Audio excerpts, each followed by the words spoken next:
नमस्कार, आपण पाहत आहात आपली न्यूज। पालघर जिल्ह्यातील तारापूर ग्रामपंचायत मध्ये मोठी खळबळ उडवणारी कारवाई समोर आली आहे। तारापूर ग्रामपंचायतीच्या महिला सरपंच सौ संध्या संजय पागधरे यांना तब्बल 4,000 रुपयाची लाच स्वीकारताना पालघर लाचलुचपत प्रतिबंधक विभागाने रंगेहात पकडले आहे। मिळालेल्या माहितीनुसार तक्रारदार आणि त्यांच्या बहिणीला स्वतःचा व्यवसाय सुरू करण्यासाठी ग्रामपंचायतीकडून ना हरकत दाखला म्हणजेच एनओसी आवश्यक होता। याच एनओसी साठी सरपंचांनी सुरुवातीला 5,000 रुपयाची मागणी केल्याचा आरोप करण्यात आला आहे। त्यानंतर तडजोडी अंती 1,000 रुपये ग्रामपंचायतीच्या पावतीसाठी आणि 4,000 रुपये स्वतःसाठी अशी लाच मागण्यात आल्याचे समोर आले आहे। तक्रारदाराने याबाबत थेट पालघर लाचलुचपत प्रतिबंधक विभागाकडे तक्रार दाखल केली।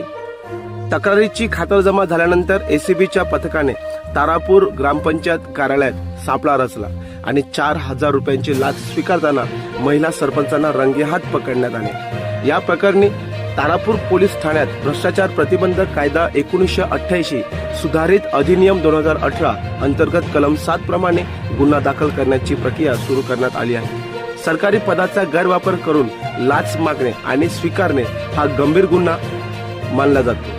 दरम्यान या कारवाईमुळे ग्रामपंचायत प्रशासनावर अनेक प्रश्न उपस्थित केले जात आहेत।